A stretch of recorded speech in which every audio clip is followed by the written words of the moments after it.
Saludos, aquí estamos en Archivo G, bienvenidas. Una vez más aquí en La Goico. Estamos desde la oficina donde trabajamos todos los días, frente al cuadro de Ibeli Jiménez, nuestra colaboradora amiga. Hoy estoy con Eunice Jiménez también, que es la coordinadora general de los trabajos aquí en La Goico. Uf. Vecina de la calle 10 de la antigua 10 de Andino, ahora Tito Matos. ¿Y? Se encarga de muchas cosas aquí y también es artista y tiene un proyecto que se llama Columpio Colectivo, del cual vamos a hablar. ¿Cómo está? Estoy bien, estoy contenta de estar en este espacio y poder también hablar un poco más de las otras cosas que hago. Aquí nosotras, o sea, esta es la oficina literalmente donde nosotras trabajamos y aquí a veces pues tomamos café en esta mesa o hacemos reguerete. Así que esto es un lugar al que venimos todo el tiempo. Mira, Eunice, entonces, yo no sé si poner en el job description lo de que haces malabares o no, esto lo discutimos, porque a veces has tenido que hacer malabares reales y metafóricos aquí en La Goico. De todo tipo. ¿Cuál ha sido la experiencia como que, o sea, que tú dijiste, espérate, esto aquí me voy a graduar de administrar este manicomio? Ella sabe por qué empieza con esa pregunta. Bueno, sin duda trabajar en la UICO es un reto, desde el principio. El mayor reto, pues, llegar en el año, 7 días antes que Tito Matos decidió descansar. Y lo que empezó a pasar en el espacio, una vez eso sucede, fue un tiempo de malabarear emociones, proyectos, ausencias también, ¿verdad? Porque fue una etapa en donde había menos gente, pero más cosas empezando a pasar internamente desde el espacio administrativo, y creo que ese fue el tiempo de mayor reto. Ya ahora empiezo como a acostumbrarme a Sí. revolú constante que es, ¿verdad? Pues manejar un espacio como lo que se está volviendo la GOICO, que es una institución comunitaria también. Sí, transformado enormemente también desde ese momento que tú llegaste, que fue hace poco más de un año, porque ha crecido exponencialmente, en parte por la visibilidad de la muerte de Tito misma, en parte por el trabajo que hemos hecho y el tiempo que ya lleva. Y entonces estamos en el proceso de cambiar de algo bastante orgánico e improvisado, que es lo que nos ha traído hasta aquí, como que ese espíritu de vamos a resolverlo y vamos a resolverlo de esta manera ahora mismo, hay que hacer unos reportes, hay que tener como una estructura distinta.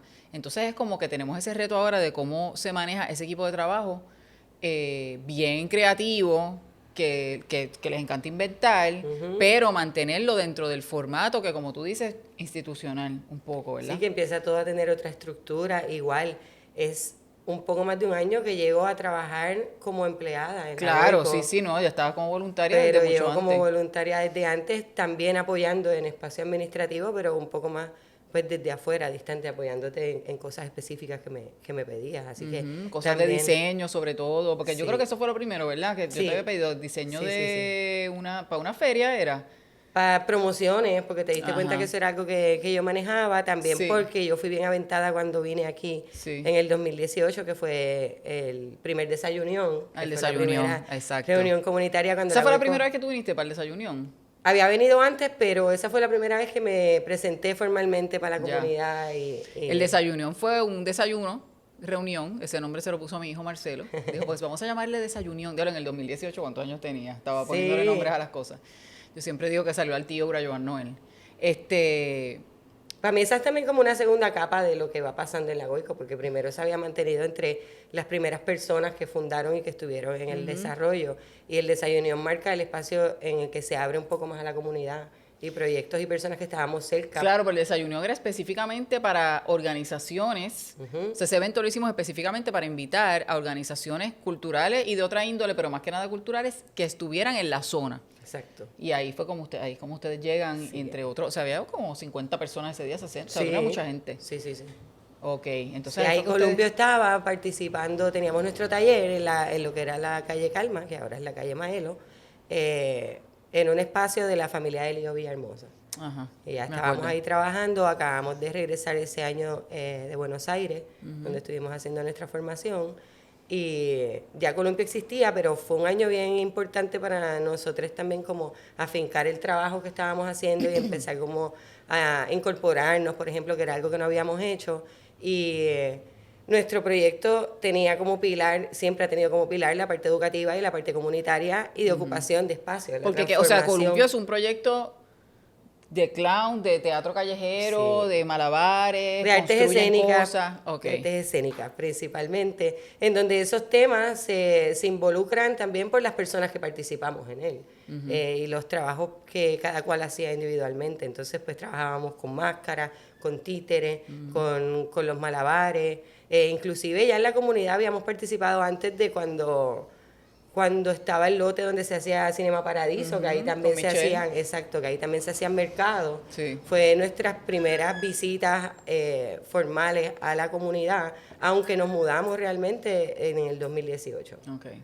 Porque tú eres de Camuy. Sí, yo soy camuyana, pero llevo en San Juan desde el 2002 cuando entré a la UPI. Ahí hice mi bachillerato en teatro. Y ahí sigo, ¿no? Como toda una carrera teatral. Ya en el 2013 quiero cambiar un poco el trabajo que estaba haciendo, que aunque me gustaba y fue muy importante en mi desarrollo, tengo más ganas de hablar de mí, o sea, de trabajar desde mi voz. Ajá. Y el hecho de venir de Camuy para mí siempre ha sido como una parte importante de los intereses que tengo también para ejecutar desde las artes escénicas.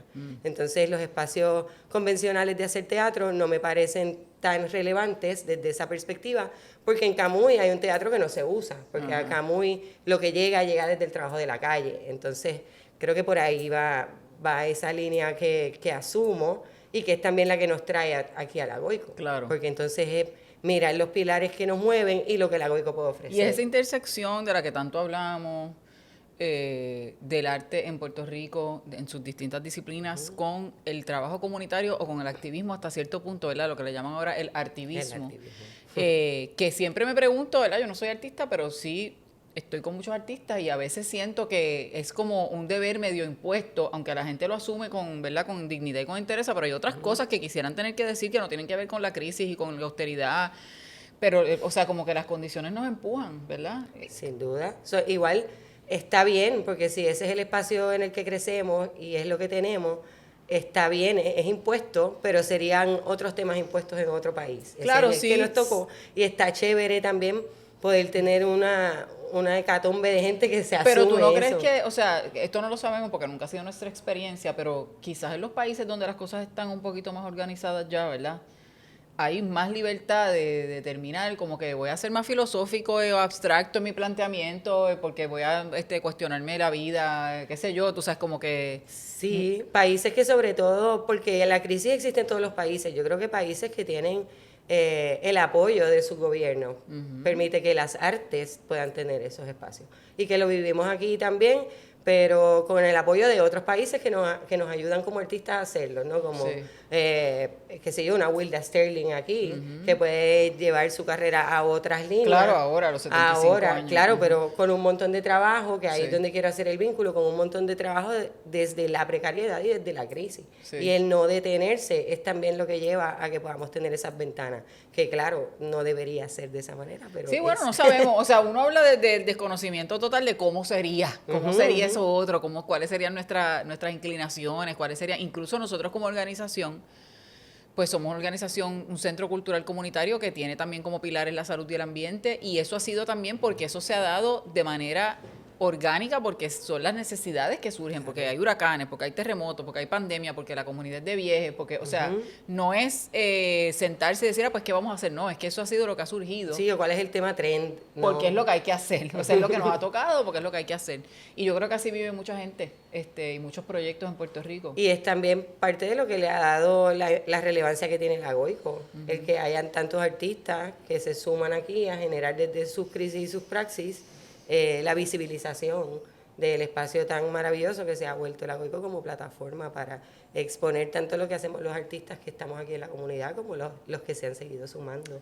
Y entonces, hablando de ese tema de la comunidad, hace 2 semanas cuando hablé con José, habíamos acabado de pasar la reunión comunitaria que habíamos tenido aquí. Nosotras todas venimos de un activismo comunitario, ¿verdad? Desde antes, mucho antes de la Goico, veníamos haciendo unos trabajos en la comunidad, pero ahora se retomó por unas preocupaciones de cierta gente, vecinos y también miembros de la Goico, que son vecinos.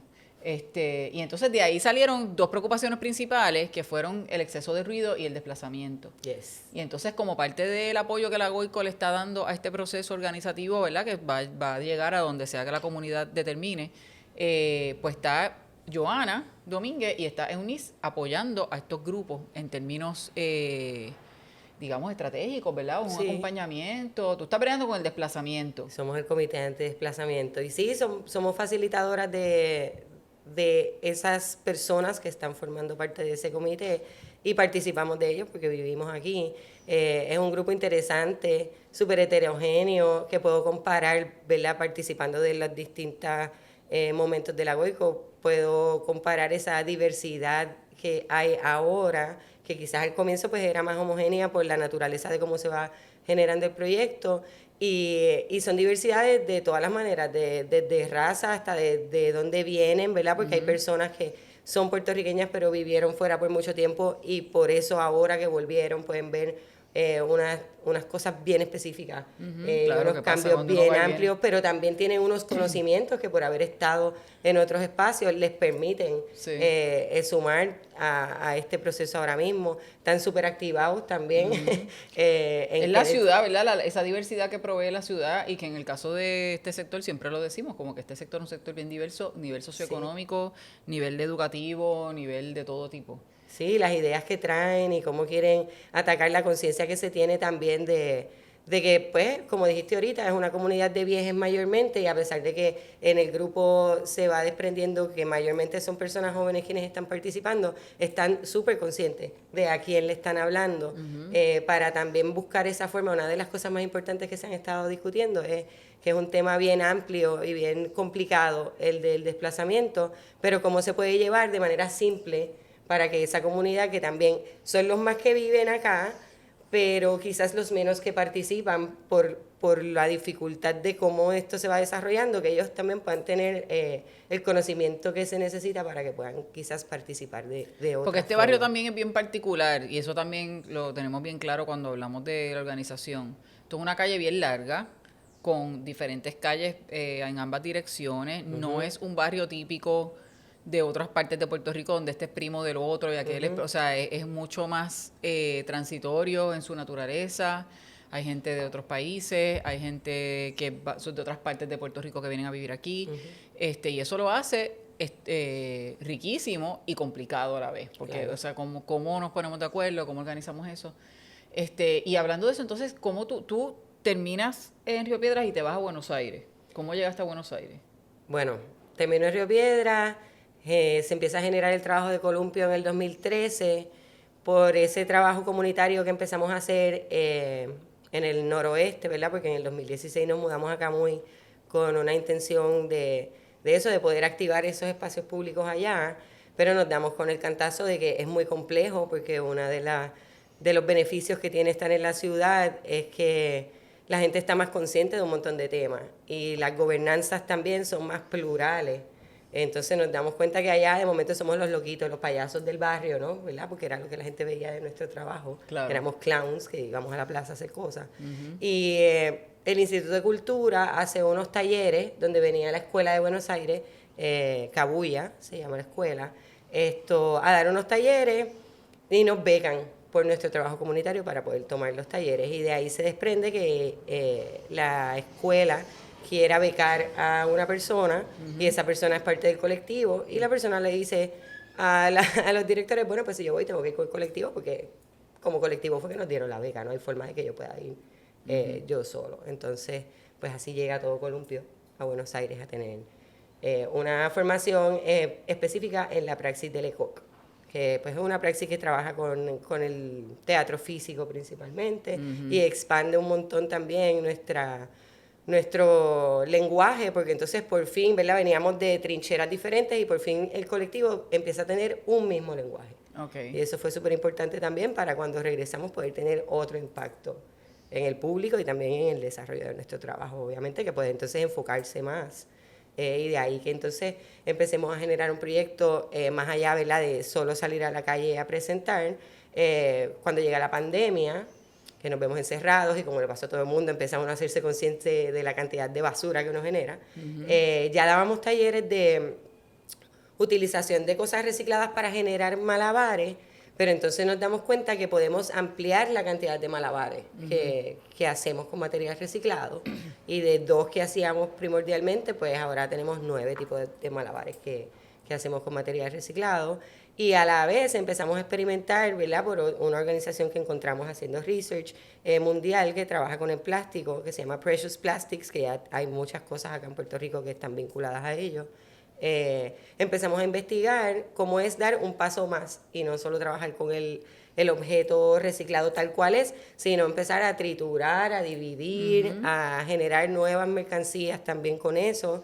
De ahí que creemos entonces unos primeros prototipos de 2 tipos de malabares, unos aros de plástico reciclado y un diabolo, que es el yoyo chino. Y también hacen pantallas y hacen Sí, porque entonces de ahí viene otra etapa, que es darnos cuenta que si queremos usar el plástico reciclado para generar algo nuevo, si nuestro tema es trabajar con la basura, no vamos a quedarnos generando basura. Entonces los residuos que quedan de esas cosas que creamos, de esos prototipos, empezamos a buscarle otro sentido. Bueno, y eso ha seguido ampliándose. Ahora mismo estamos trabajando con el diseño de una capa de lluvia, por ejemplo. Empezamos a experimentar con otros materiales como los manteles de cumpleaños. Ay, brutal. Que fundimos y generamos también wallets. ¿Han salido manteles o todavía? Hemos dado talleres de generar postales, por ejemplo, cuando lo compartimos al público, lo hacemos desde la manera más sencilla. Lo más sencillo que hemos encontrado es pues, generar postales, que lo hemos hecho de cosas temáticas, ¿no? Como que en Navidad para Reyes, para Santa, para el verano. Pero internamente pues estamos en el diseño de esos otros artículos, un poco quedándonos al momento en la parte del diseño, ¿no? Como una capa que puede ser muy, muy cool, pero no necesariamente todavía, ¿verdad? Porque vamos por etapas para poder vender, porque entonces pues ahí viene toda esa otra parte de lo que es gestionar una organización, que es buscar cómo adquirimos las herramientas que necesitamos para poder hacer eso con mayor capacidad. Y un poco pues estamos ahí en ese espacio de crecimiento también. Y entonces ahí vino el proyecto que hicieron en la Goico, que incluía recoger... Mala marea. Ajá, y recogían plástico. Recogíamos el plástico específico que utilizábamos para los malabares y empezamos a hacer talleres con la comunidad. Y eso fue súper interesante porque mayormente nuestro trabajo había estado siempre vinculado a la niñez. Y cuando abrimos ese espacio para la comunidad fue súper cool porque venía gente mayor. Que siempre habíamos entendido que eso era importante, pero fue más relevante hacer ese proyecto para poder contabilizarlo y poder decir, mira, sí, porque hay un montón de cosas que se hacen a través de los malabares. Tú no tienes que querer ser malabarista. Hay un montón de cosas motoras, del espacio lúdico que se brinda, del espacio del compartir, porque los malabares pues tú los puedes hacer solos, pero mayormente se hacen en compañía. Entonces, todas esas etapas fueron descubiertas también a través de poder hacer ese proyecto aquí en La Goico. Y ese fue un proyecto ya formal que hizo Columpio en La Goico. Fue un prototipo, de hecho, ahora mismo también en esta etapa estamos pues buscando fondos para poder generarlo constantemente, ya recibiendo ganancias también. Pero necesitan como que la máquina de triturar. Necesitamos, por ejemplo, una máquina para triturar, necesitamos tener un shop, ¿verdad? Como un espacio que en algún tiempo tuvimos un taller, ahora no lo tenemos. También pues porque el espacio de la pandemia fue un espacio que nos llevó a soltar el lugar que teníamos porque no hacía sentido en ese momento, también porque en el momento todo era por internet. Entonces tener ese lugar donde podamos tener nuestros materiales, esa máquina para poder transformarlos y poder recibir también a la gente, para pasar por el proceso creativo de esa cuestión del plástico, sería importante, porque el taller de dar los malabares para jugar, eso lo podemos hacer en cualquier lugar. Claro, pero entonces la construcción. Claro, pero para poder tener, ¿verdad? Llevar a la gente por el proceso de cómo es dividir el material, limpiarlo, cortarlo para separar las distintas partes, pues ya todo eso se necesita más un espacio físico para que la gente pueda pasar por esa parte del proceso de manera consciente también. Mira, y entonces no hemos hablado realmente de qué es lo que tú haces aquí. De todo un poco. Básicamente coordinar los espacios, las actividades, recibir a la gente, darles terapia. Yes. Sí, darles terapia, trabajar con la parte, ¿verdad?, más administrativa de la computadora, ¿no? Como contestar emails, apoyar en la parte de de los reportes que se tienen que hacer, manejar la página de Facebook, las promociones que se comparten por ahí. Yo no sabía que yo tenía tantas capacidades, o bueno, lo sabía, pero no necesariamente estaba consciente que podía ponerlas todas en disposición de un lugar. Claro, aquí estamos para que te descubras. Ese reto que asumí cuando llegué a la Goico se vuelve más grande en la medida que pasa el tiempo y puedo darme cuenta de cómo pues esas capacidades que tengo están al servicio de la gente y del espacio. No, y van cambiando también las necesidades de la gente y las cosas que tú vas haciendo, eso va a seguir cambiando según tengamos también más recursos, ¿verdad? Pero eso es súper divertido también, porque me permite estar en un espacio de trabajo donde no solo hago una cosa, donde pues sí hay una estructura de trabajo, pero no estoy destinada a estar en un escritorio todo el tiempo. Entonces, pues a pesar de que, claro, trabajar en Columpio es lo que me hace llegar a tener un interés y abrirme al espacio administrativo, que es lo que me trae a la Goico, pues aquí, a pesar de tener ese espacio administrativo de trabajo, siempre me da la ventana y la puerta a trabajar en un espacio creativo también, que va más ahora desde el plano de la producción, que igual es súper cool poder ejecutarlo y poder seguir aprendiendo, porque entonces también estoy alrededor de un montón de gente con una experiencia increíble, como mis compañeras, ¿verdad? Que soy yo, mi jefa, Joan Gil, Magali Carrasquillo, un montón de gente. Ileana García, gente que está haciendo eso todo el tiempo, que de hecho también, eso es un tema importante. Yo llego a la Goico, pero ya conozco a un montón de gente. Claro. No solo porque fueran panas, sino también por las distintas cosas que fui haciendo en el desarrollo. Ileana es una, por ejemplo, que conocí desde el espacio teatral, igual que Magali. A Puchi fue mi jefa en la escuela de teatro, que también trabajé ahí dando clases mucho tiempo, igual que a Juan. Y por ahí se sigue la conexión, que eso también es interesante de la Goico, que es la generación de las redes que se dan internamente para los que trabajamos, y lo podemos ver ahora recientemente que hemos estado hablando de una red de escuelas, que es un proyecto bien importante que me hace mucha ilusión, porque existen un montón de proyectos como la Goico, quizás alineados, pues, como decía Mariana, a las necesidades del espacio en el que se encuentran, pero poder estar hablando de generar una red de esos proyectos para que tengan otra visibilización, para, qué sé yo, para grantees, para gente que dona dinero, pero también para poder apoyar desde las fortalezas de cada uno de esos espacios a nosotros. Eso es súper importante. Porque creo que si algo se ha encargado nuestra gobernanza con el paso del tiempo en nuestra historia es de separarnos y de individualizarnos. Entonces son proyectos que nos llevan también a acarrear y a abrazar una realidad de ser caribeño, que es estar todo el tiempo en contacto. Eso que decías ahorita, que la calle Loíza pues es una comunidad diferente porque no necesariamente son familias las que viven, pero mayormente los barrios están compuestos de familias. Claro, sí. Entonces, generaciones le pasan las casas unos a otros, aquí se las pasamos a los Airbnbs. Mira, ¿y dónde tú recuerdas cuando conociste a Tito? Bueno, sí, de dos formas, porque conocí a Tito, estudiaba en la IUPI, los lunes de plena empezaron a existir, entonces iba de público. Recuerdo inclusive la primera canción por la que abro el oído y digo, ¿quiénes son estas personas? Oiga, Capitán Delgado, oiga, Capitán Delgado. Mande a revisar la grama. Pues dicen que un aeroplano tira semillas de marihuana. ¿Cómo no se puede estar atento a una canción como esa? De ahí, ya luego con el paso del tiempo, conozco a Tito personalmente, porque, como decía, a Columpio invadíamos espacios para hacer actividades y llevar pues nuestros performances. Y un día se nos ocurrió hacer un performance en Viejo San Juan, en un lugar donde Tito tenía un plenazo. Ajá. Entonces, pues se formó la discusión de que ustedes hacen aquí, ustedes no pueden venir para acá, que nosotros tenemos algo. Y dentro de nuestro juego clown terminamos nuestro performance y acabamos el performance y fuimos allá a pelear y a discutir por la ocupación del espacio. Y pues está todo chévere, bien cool, pero bye. Y ya luego, cuando vamos a hacer eso al boricua, en otro momento, que ya él identifica quiénes somos, pues nos pide el perdón común que hacía Tito, porque Tito peleaba contigo, pero después te pedía perdón. Exactamente. Que eso hay que, ¿verdad?, halagárselo y alabárselo, porque no todo el mundo sabe pedir perdón.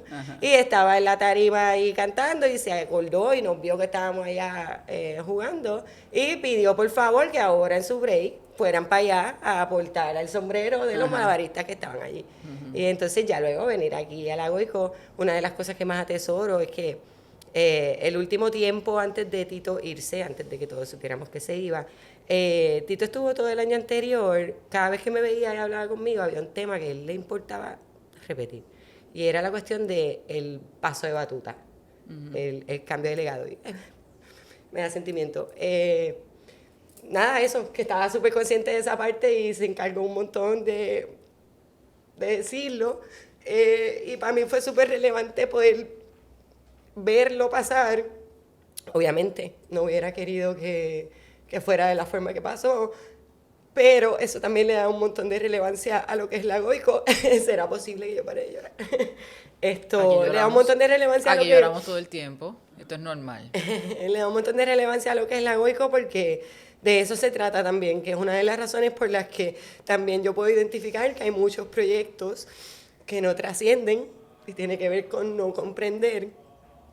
Yo creo que eso pasa hasta en el sistema de gobierno. En todas partes. En todas partes hay que aprender a darse cuenta que uno no deja de ser de un proyecto si uno suelta a otra gente, pero uno se mantiene como monitor o como mentor o como apoyo o como jefe o como otra, es como otro plano. Y eso para mí pues lo atesoro un montón.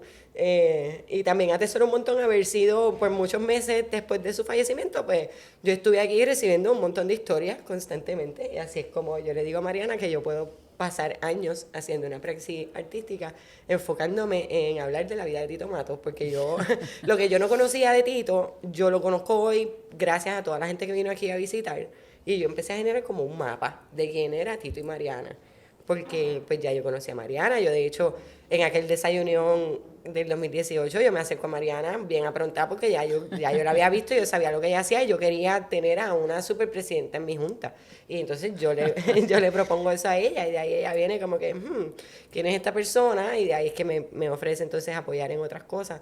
Y nada, como de ahí yo genero todo ese mapa y empiezo a identificar más a fondo, ¿verdad? Desde un plano personal en una cosa que ya no iba a conocer de ellos, pues poder verla tangiblemente a través de las historias de la gente. Y es interesante porque nosotros tenemos esta conversación sobre el legado, pero no era pensando en morirse. Claro. Era pensando en como que, bueno, y si nos queremos volver para Nueva York, y si queremos que Marcelo tenga otras experiencias, y de aquí a 10 años. Y sí pensaba mucho en eso, pues tiene que haber otra gente que se queden con el proyecto, o sea, no era como que pensando, me voy a morir. Uh-huh. Así que pues resulta como medio enigmático esa cosa de que él estuviera tan preocupado por el pase de batón. En la plena también era bien consistente con eso, con las nuevas generaciones. Sabemos que le enseñó a cientos de personas en diferentes partes del mundo. Así que, pues, quizás había algo ahí, un presentimiento. Sí, quizás, pero también es importante, ¿verdad? Que igual yo lo digo desde mi plano, que obviamente es personal, que es muy distinto al tuyo, pero yo pensaba como, porque pues, he visto todos los capítulos de Archivo G, obviamente, porque trabajo aquí. Y a Mariana le encanta hacer la pregunta, como que sacarte de ahí, de la nada, la pregunta de Tito. Y yo decía, claro, ya tú sabías que eso sí, ya me va a venir a preguntar que si yo extraño a Tito, que yo no sé qué, y ahora es relevante decirlo aunque no me lo hayas preguntado. Es bien importante porque yo no siento que él me ha dado tiempo ni siquiera a extrañarlo, porque está tan presente en todo, entre las cosas que construyó, las cosas que todavía hay aquí. En esta oficina hay unos tambores de Tito que no están colgados del techo, porque no sé por qué no los hemos colgado, para que dejen de estar dando vueltas, porque toda la gente que se acerca a este lugar siempre viene, así sea alguien que venga de público, mayoritariamente es gente que había conocido a Tito. Sí. Tenemos un mural inmenso de él aquí, su trabajo y su trayectoria fue inmensa. Tu trabajo es inmenso y tu trabajo también era parte de su inmensidad. Entonces, pues no hay tiempo para extrañarlo. Obviamente para ti pues es bien distinto. Es distinto porque en la casa es bien evidente que no está, pero me ha pasado que al cabo del año como que está menos presente. O sea, ese primer año era como que en las redes todos los días, en Instagram, en todas partes. Y ahora pues es un poco menos. Y cuando se siente como bien dolido todavía de la persona que lo pone. Y de repente dije, ok, se murió, ¿sabes? Esto como que estamos pasando ya, o sea, esta es mi vida, mi otra vida, la verdad. Porque ese año pues uno no tiene vida, en verdad. Pero pues aquí estamos y aprovecho para agradecerte porque me has sostenido. El Yoripari Archivo G. Mejor que la telaraña de los elefantes. Gracias. Salud, te adoro. No Y nos a ti. abandones nunca, por favor. Y tú a mí. Seguimos aquí en Archivos Este domingo tenemos cine, Cinema Paradiso en La Goico, como todos los segundos domingos de mes. La próxima semana tenemos Brigada el 18. Les esperamos por acá para que vengan a trabajar con nosotras. Nos pueden seguir en las redes, en La Goico. En Instagram, en Facebook. Vamos a abrir un TikTok. Ay, Crista. Ella quiere que haga un TikTok también. Bye. Bye.